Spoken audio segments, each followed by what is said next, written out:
வரஹ்மத்துல்லாஹி வபரகாத்துஹு. பேரன்பிற்கினிய சகோதர சகோதரிகளே, நம் அனைவர் மீதும் ஏக இறைவனுடைய அமைதியும் கருணையும் உண்டாகட்டுமாக என்கிற உயரிய பிரார்த்தனைகளோடு 409வது நாளாகவும் காசாவிலும் காசாவையொட்டிய பாலஸ்தீன பெருநிலப்பரப்பிலும் என்னவெல்லாம் நடக்கிறது என்கிற செய்திகளைத்தான் இன்றைக்கும் நாம் பார்க்க இருக்கிறோம். இன்றைக்கு வெளியாகி இருக்கக்கூடிய மிக முக்கியமான செய்திகளில் முதன்மை செய்தியாக நாம் பார்க்க இருக்கிற செய்தி என்னவென்று சொன்னால், நமக்கெல்லாம் தெரியும், இந்த யுத்தம் ஆரம்பிக்கப்பட்டு ஒரு ஆண்டுகளை தாண்டி 409வது நாளிலே இன்றைக்கு நின்று கொண்டிருக்கிறோம். இந்த மாதிரியான சூழ்நிலையில் இஸ்ரேலை பற்றிய நிலைப்பாடுகளை இஸ்ரேலுடைய மக்கள் எப்படி புரிந்திருக்கிறார்கள் என்பது மிக முக்கியமானது. காரணம் என்று சொன்னால், ஊடகங்கள் அனைத்தும் அவர்களுடைய கைகளில் இருக்கின்றன. குறிப்பாக மேற்கு ஊடகங்கள் அனைத்துமே அவர்களுக்கு ஆதரவாக இருக்கின்றன. கிழக்காசிய ஊடகங்களை எடுத்துக்கொண்டால் அவர்களும் கூட அவர்களுக்கு ஆதரவாகத்தான் இருக்கிறார்கள்.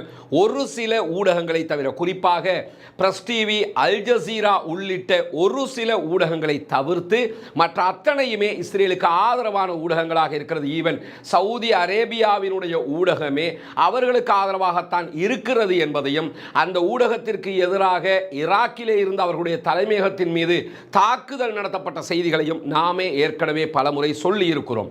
இந்த மாதிரியான நேரத்தில் தற்போது இஸ்ரேலுக்குள் இருக்கக்கூடிய நிலை என்னன்னா, ஒரு ஆண்டுகளை தாண்டியும் தங்களுடைய பணைய கைதிகளை மீட்டுக் கொண்டு வர முடியவில்லை என்கிற காரணத்தினால் ஆர்ப்பாட்டங்கள் தொடர்ந்து நடைபெற்று வருகிறது. இந்த ஆர்ப்பாட்டங்களுடைய இரண்டு கோணங்கள் இருக்கிறது. ஒன்று, தற்போதைய அரசாங்கம் பதவி விலக வேண்டும் என்கிற கோரிக்கை அவர்கள் தொடர்ந்து முன்வைத்து வருகிறார்கள்.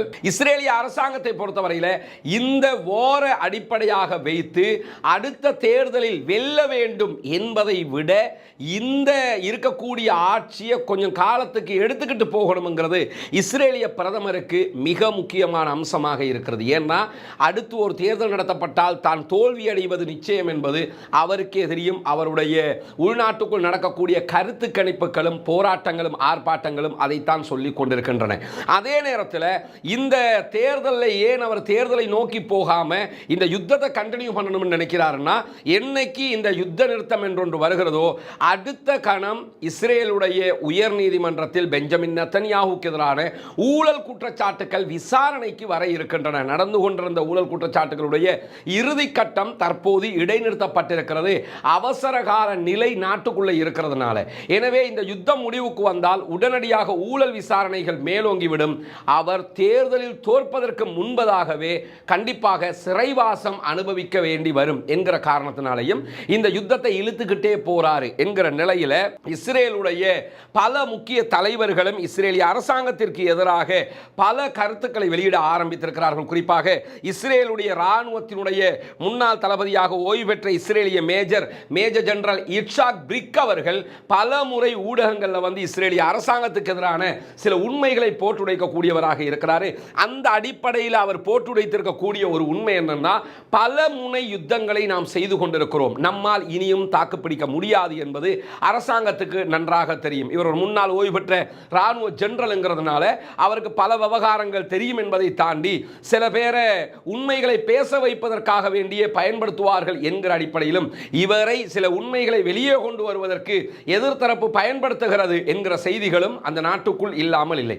அப்படி இருக்கும்போது இவர் வெளிப்படுத்தி இருக்கக்கூடிய ஒரு உண்மை என்னன்னு சொன்னா, இஸ்ரேலுக்கு இனியும் தாக்குப்பிடிக்க முடியாது. குறிப்பாக லெபனானோடு தாக்குப்பிடிக்க முடியாமல் இருக்கிறதை அவர் இன்றைக்கு வெளிப்படையாக சொல்லி இருக்கிறார். காரணம் என்னன்னா, இவ்வளவு காலமும் ராக்கெட் தாக்குதல்களை ஆங்காங்கே நடத்தி கொண்டிருந்தவர்கள் தற்போது மிசைல் அட்டாக் பண்ண ஆரம்பிச்சிருக்கிறாங்க. 130 மிசைல்கள் நேற்றைய தினம் அட்டாக் பண்ணப்பட்டிருக்கிறது. இஸ்ரேலுடைய எரிவாயு குதங்கள் மீது நேற்று தாக்குதல் நடத்தப்பட்டிருக்கிறது. இஸ்ரேல் பிரதமர் பெஞ்சமின் நெத்தன்யாஹுவினுடைய வீட்டின் மீது தாக்குதல் நடத்தப்பட்டிருக்கிறது.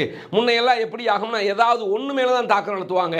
இப்ப தொடர்ந்து பல இடங்கள் மீது தாக்குதலை நடத்துகிறார்கள். எனவே லெபனானிய போராளிகளோடு எதிர்த்து நிற்க முடியாத ஒரு சூழல் இருக்கிறது. அதே நேரத்தில் இன்றைக்கு காசாவுக்குள் நடந்திருக்கக்கூடிய தாக்குதல் வீடியோக்களை நம்ம பார்க்க இருக்கிறோம்.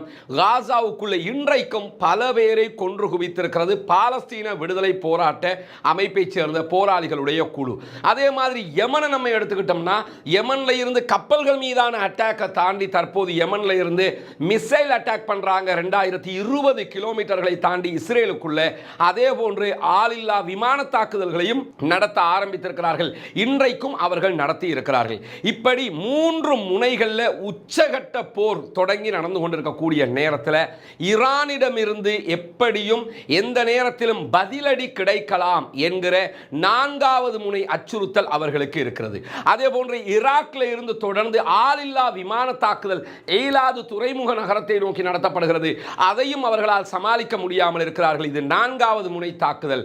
சிரியாவில் இருக்கக்கூடிய கத்தாயிப் ஹிஸ்புல்லா என்கிற படைப்பிரிவு சிரியாவில் இருந்து தொடர்ந்து தாக்குதல்களை நடத்துகிறார்கள். இவர்கள் சிரியா அரசாங்கத்தினுடைய அங்கீகாரம் கொண்டவர்கள், ஈரானுடைய ஆதரவு பெற்றவர்கள். இது 6வது முனையாக நடத்தப்படுகிற ஒரு முக்கியமான தாக்குதல்களாக இருக்கிறது. இப்படி 6 முனைகளில் போரிட்டுக் கொண்டிருக்கிறது இஸ்ரேல். 6 முனைகளாலும் அவர்களுக்கு எதிரான தாக்குதல்கள் நடத்தப்படுவதை தாண்டி தற்போது இஸ்ரேலுக்கு உள்ளேயே சென்று பாம் வைக்கக்கூடிய நிலைகள் உருவாகி இருக்கிறது. நேற்று இஸ்ரேலிய பிரதமருடைய வீட்டில் நடத்தப்பட்ட தாக்குதல் அப்படியான ஒரு தாக்குதல். இதையெல்லாம் நம்மால் இனிமேலும் சமாளிக்க முடியாது, இதற்கு முன்பதாகவே இந்த யுத்தங்களுக்கு முடிவு கட்டி இருக்க வேண்டும் என்று இட்சாக் பிரிக் அவர்கள் இன்றைக்கு பேசியிருக்கிற செய்தி வெளியாகி இருக்கிறது. எனவே இஸ்ரேலுடைய நிலைப்பாட்டை பொறுத்தவரையில் இஸ்ரேலிய அரசாங்கம் மட்டும்தான் இந்த யுத்தத்தை தொடரணும்னு நினைக்கிறதே தவிர இஸ்ரேலிய மக்களும் இஸ்ரேலில் இருக்கக்கூடிய பல முக்கியஸ்தர்களும், முன்னாள் ராணுவ அதிகாரிகள், முன்னாள் அரசியல்வாதிகள், இந்நாள் அரசியல்வாதிகள் என்று பல பேரும்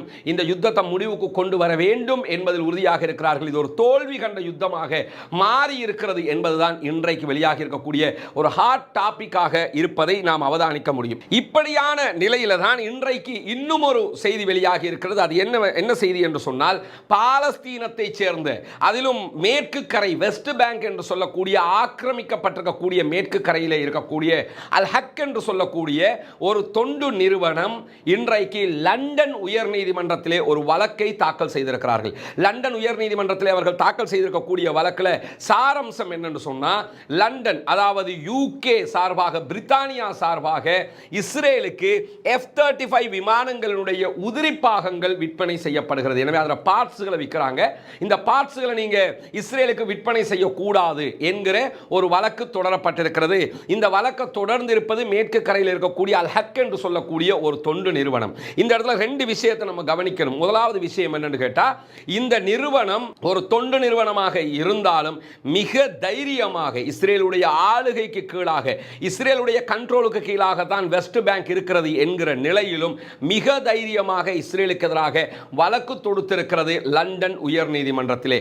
இந்த நேரத்தில் நம்முடைய நாட்டிலே துருக்கி தொப்பி போராட்டத்திற்காக துருக்கி தொப்பி அணிந்து கொண்டு சட்ட அதாவது நீதிமன்றத்திலே வாதிட முடியாது என்று அன்றைய ஆங்கிலேய அரசு விடுத்த அறிவித்தலுக்கு எதிராக அன்றைக்கு இருந்த நம்முடைய முன்னோர்கள் அப்துல் காதர் அட்வொகேட் போன்றவர்களும் அன்றிருந்த நம்முடைய தலைவர்களும் சேர்ந்து லண்டன் உயர் நீதிமன்றத்திலே சென்று வழக்கு வாதிட்டு வெற்றி பெற்று வந்தார்கள். இப்படியான ஒரு எண்ணத்தை, அந்த சம்பவத்தை நினைவூற்றுவதாக இன்றைக்கு இந்த அல் ஹக் என்கிற நிறுவனத்தினுடைய செயல்பாடுகள் அமைந்திருக்கிறது. F-35 விமானங்களுடைய உதிரி பாகங்களை நீங்கள் வழங்கக்கூடாது, இது பாலஸ்தீன அப்பாவிகளை கொள்வதற்கு பயன்படுத்தப்படுகிறது என்கிற கோரிக்கையை தான் அவர்கள் லண்டன் உயர் நீதிமன்றத்திலே முன்வைத்திருக்கிறார்கள். இதற்கு எதிரான வழக்கு விசாரணை 2025ஆம் ஆண்டு ஆரம்ப கட்டங்கள் ஜனவரி பிப்ரவரிக்குள்ளே நடத்தப்படலாம் என்கிற ஒரு விவகாரம் இன்றைக்கு வெளியாகி இருப்பதை நாம் அவதானிக்க முடிகிறது. இதே மாதிரி இன்றைக்கு வெளியாகி இருக்கக்கூடிய இன்னும் ஒரு முக்கியமான சம்பவம் தான், நமக்கெல்லாம் தெரியும், காசாவுக்குள்ள உண்பதற்கு உணவில்லை, குடிப்பதற்கு மருந்துகள் இல்லை, எடுப்பதற்கு தண்ணீர் இல்லை என்கிற மிக அவலமான ஒரு நிலையில் காசா மக்கள் இருக்கிறார்கள். வறுமை கோட்டின் கீழால் உணவு இன்றி மரணிக்கக்கூடியவர்களுடைய எண்ணிக்கை அதிகரித்து கொண்டே இருக்கக்கூடிய நேரத்தில் UNRWA என்கிற ஐநாவினுடைய அமைப்பு மட்டும்தான் உள்ளே உதவிகளை செய்ய முடியும். யாராவது பாலஸ்தீன மக்களுக்கு உதவி செய்ய விரும்பினீங்கன்னு சொன்னா UNRWA இனுடைய இணையதளத்துக்கு சென்று நீங்க இணையதளத்தினூடாக டாலர்ல அவங்களுக்கு உதவி செய்ய முடியும். தயவு செய்து உதவுங்கள். அந்த மக்கள் படுகிற பாட்டுக்கு, அந்த மக்களுடைய கஷ்டத்தை சதக்கத்துல் ஜாரியாவாக அது உங்களுக்கு கண்டிப்பாக போய் சேரும் சகோதரர்களே. இந்த மாதிரியான நேரத்தில் UNRWA இனுடைய உணவுப் பொதிகளை கூட காசாவுக்குள்ள கொண்டு போக முடியாமல் பலகட்ட தடைகளை இஸ்ரேல் விதித்து வந்தது. அந்த தடைகளை மீறி எப்படியாவது உணவுகளை கொண்டு போகணும் என்று சொல்லி UNRWA இனுடைய அதிகாரிகள் தடுமாறி கொண்டு முயற்சி செய்து கொண்டிருந்த நிலையில தான் இன்றைக்கு UNRWA இனுடைய ஒரு மூத்த அதிகாரி லூயிஸ் வாட்டர் என்கிறவர் ஒரு முக்கியமான செய்தியை ராய்ட்டர் செய்தி சேவைக்கு சொல்லி இருக்கிறார். அந்த செய்தியை எடுத்து சொல்லி இருக்கிறது அல் ஜசீராவும். என்ன செய்தி அவர் சொல்லி இருக்கிறார் என்று சொல்லி சொன்னா, UNRWAயும் UN இணைந்து கிட்டத்தட்ட 109 ட்ரக்குகளில் கரேம் அபு ஷலேம் என்கிற வாயில் வழியாக உணவுகளை காசாவுக்குள்ள கொண்டு போறதுக்குரிய ஏற்பாடுகளை நாங்கள் செய்திருந்தோம். கரேம் அபு சலேம் என்கிற ஒரு வாயில் இருக்கிறது, ரஃபா என்கிற ஒரு வாயில் இருக்கு. ரஃபா பார்டர் என்று அடிக்கடி நம்ம பேசுவோமா இல்லையா? ரஃபா பார்டரால எந்த உணவுகளையும் கொண்டு வர முடியாமல் இருக்கிறது. காரணம் என்னன்னா, ரஃபா பார்டரை அடிச்சு நொறுக்கி அந்த இடத்தை பிடிச்சிக்கிட்டு இருக்கிறாங்க இஸ்ரேல்.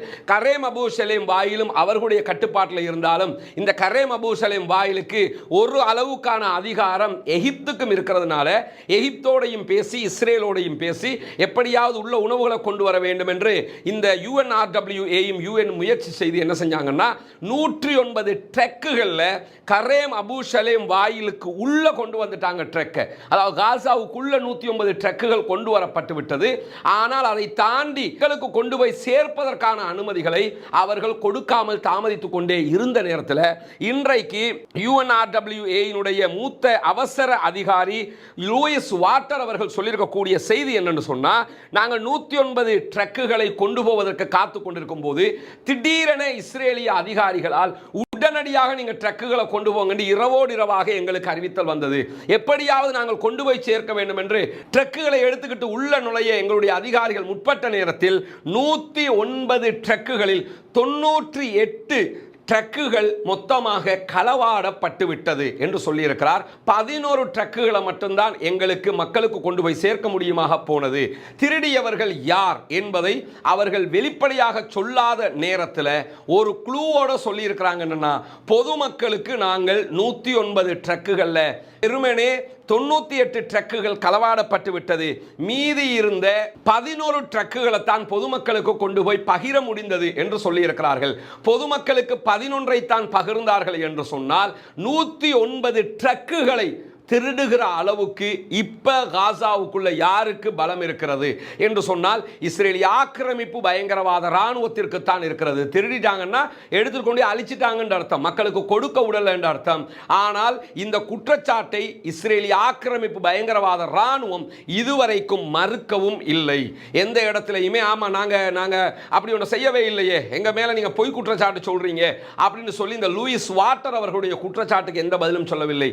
பொதுமக்களுக்காக கஷ்டப்பட்டு உள்ளே கொண்டு போன அந்த லாரிகளில் கொண்டு போகப்பட்ட உணவுல 11 ட்ரக்கை தவிர மீது 98 ட்ரக்குகளையும் திருடி அளித்திருக்கிறது இஸ்ரேலிய ஆக்கிரமிப்பு பயங்கரவாத அநியாய ராணுவம் என்கிற செய்திகளும் இன்றைக்கு மனவலியை உண்டாக்கக்கூடிய செய்திகளாக வெளியாகி இருப்பதை பார்க்க முடிகிறது. அதே நேரத்தில் இன்றைக்கு துருக்கி ஒரு முக்கியமான அறிவித்தலை வெளியிட்டிருக்கிறது. இந்த துருக்கியினுடைய அறிவிப்பை பார்க்கறதுக்கு முன்னாடி ஒன்று புரிஞ்சுக்கிறங்க, அரபு நாடுகள் உள்ளிட்ட இந்த இஸ்லாமிய அரபு நாடுகள் 52 நாடுகளில் மிக முக்கியமான நாடுகள், இந்த வார்ல பேசப்படுகிற மிக முக்கியமான ஓரிரு நாடுகள் இருக்கிறது. குறிப்பாக சவுதி அரேபியா, அதே போன்று டர்க்கி துருக்கி பேசப்படுகிறது, எகிப்து பேசப்படுகிறது, அதே நிலையில் ஈரான் பேசப்படுகிறது. இந்த 4 நாடுகள் தான் இந்த இடத்துல மிக முக்கியமாக பேசப்படுகிற நாடுகள். அது இல்லாமல் UAE, பஹ்ரைன் எல்லாம் இருக்கிறாங்க, அவங்க இஸ்ரேலுக்கு ஆதரவான நாடுகளாகவே இருக்கிறார்கள். இந்த நிலையில் சவுதி அரேபியா எந்த ஒரு முனைப்பும் எடுக்காமல் மௌனம் காத்து கொண்டிருக்கிறது. அழிக்கிறவனை விட அழிவை பார்த்து கொண்டு மௌனமாக இருக்கிறவன் தான் ஆபத்தானவன், மிகப்பெரிய குற்றவாளி என்பதை நாம் புரிந்து கொள்ள வேண்டும். அதே நேரத்தில் டர்க்கியை பொறுத்தவரையில் சவுதியை விட பலம் பெற்ற ஒரு நாடு, ஆயுத உற்பத்தியில் முன்னிக்கக்கூடிய நாடு, உலக அளவில் தாக்குதல் விமானங்களையே தயாரிக்கக்கூடிய அளவுக்கு பலம் கொண்ட நாடு டர்க்கி. இன்னும் சொல்ல போனால் நேட்டோ ராணுவ படையில் அதிகமான ராணுவ வீரர்களை கொண்ட மிக முக்கியமான ஒரு நாடாகவும் இந்த துருக்கி தான் இருக்கிறது. அதே போன்று துருக்கியினுடைய எகிப்தை நம்ம எடுத்துக்கிட்டோம்னா, எகிப்து வந்து எவ்வளவு பெரிய முனாஃபிக்ங்கிறது எல்லாருக்கும் தெரியும். ஏன்னா எகிப்தில் இருக்கிற அப்துல் ஃபத்தா சிசியை பொறுத்தவரையில் அவருக்கும் நெத்தனியாகுனுடைய செயல்பாடுகளுக்கும் எந்த வித்தியாசமும் கிடையாது. வெளிப்படையாகவே அவங்க அந்த பக்கம் தான்ங்கிறத நம்ம புரிஞ்சுக்கிறோம். UAE மாதிரி, பஹ்ரைன் மாதிரி இருக்கக்கூடியவங்க. அதே நேரத்தில் ஈரானை பொறுத்தவரையில் வெளிப்படையாகவே அவர்கள் இஸ்ரேலுக்கும் ஜியோனிஸ்டுகளுக்கும் எதிரானவர்கள், இந்த அப்பாவிகளுக்கு ஆதரவாக செயல்படுகிறார்கள் என்பதையும் நாம் பார்த்து வரக்கூடிய நேரத்தில் தான் துருக்கி அவ்வப்போது என்ன சொல்லுவாங்கன்னா, நாங்கள் இஸ்ரேலுக்கு அந்த தடையை விதித்தோம் இந்த தடையை விதித்தோம்னா, அவங்க விதித்த தடையில் உருப்படியான ஒரே ஒரு தடை என்னன்னு கேட்டால், அவர்கள் இஸ்ரேலுக்கான கட்டுமான பொருட்கள் பயணங்களுக்கான தடையை விதித்திருக்கிறார்கள். அந்த தடை உறுதியான தடையாக இருக்கிறதே தவிர மற்றும் அவர்களுடைய ராஜதந்திர உறவுகளை எல்லாம் மொத்தமாக துருக்கி முடிச்சு கொள்ள எல்லாம் கிடையாது. அவர்களுக்கு இடையிலான நெருக்கமான உறவுகள் பேணப்பட்டு வருகிறது. இப்படியான நேரத்தில் தான் ஒரு குற்றச்சாட்டு எழுந்திருக்கிறது. என்னன்னா, கத்தாரில் இருக்கக்கூடிய பாலஸ்தீன விடுதலை அமைப்பினுடைய தலைமையகம் அப்படியே துருக்கிக்கு மாறப்போகிறது, துருக்கியில் கொண்டு வந்து வச்சு செயல்பட போறாங்க என்கிற ஒரு அறிவிப்பு வரும்போது இன்றைக்கு துருக்கி ஒரு அறிவித்தல் என்ன எடுத்திருக்கிறாங்கன்னு கேட்டா, இல்ல அதெல்லாம் கிடையாது, நாங்கெல்லாம் அதுக்கெல்லாம் வரவேற்பெல்லாம் கொடுக்க மாட்டோம், அவங்க வரல, அது பொய்யான தகவல் என்று சொல்றது வேற. என்ன சொல்றாங்கன்னு சொன்னா, நாங்கள் எக்காரணம் கொண்டும் இங்க இருந்து கொண்டு செயல்படுவதற்கு அவர்களுக்கு அனுமதிக்க மாட்டோம். கத்தார் தான் அவங்களுடைய இடமே தவிர அங்க இருந்து இங்க வர்றதுக்கு நாங்கள் அனுமதிக்க மாட்டோம். இங்க அவங்க வர்றாங்க, அடிக்கடி வர்றாங்க போறாங்க, அந்த செயல்பாடு இங்க அவங்களுக்கு ஒரு சாதாரண ஒரு அலுவலகம் இருக்கிறதே தவிர மெயின் தலைமையகமாக பாலஸ்தீன விடுதலை போராளிகளுடைய தலைமையகம் துருக்கியில் கிடையாது, அதற்கு நாங்கள் அனுமதிக்கவும் இல்லை என்பதை இன்றைக்கு வெளிப்படையாகவே சொல்லியிருக்கிறாங்க. நம்ம ஆரம்பத்திலிருந்து சொல்லி வர்ற ஒரு விஷயம்தான், துருக்கிக்கு ஆதரவாக கொஞ்சம் பேர், சவுதிக்கு ஆதரவாக கொஞ்சம் பேர், இப்படி யாருமே வால் பிடிக்க வந்துடாதீங்க, கூஜா தூக்க வந்துடாதீங்க, எல்லோரும் எப்படிப்பட்டவர்கள் என்பதை அல்லாஹு தாலா இந்த யுத்தத்தினூடாக காட்டிக்கொண்டே இருக்கிறான் சகோதரர்களே. எனவே பொறுத்திருந்து பார்ப்போம் என்ன நடக்கிறது இந்த முனாஃபிக்குகளுக்கு.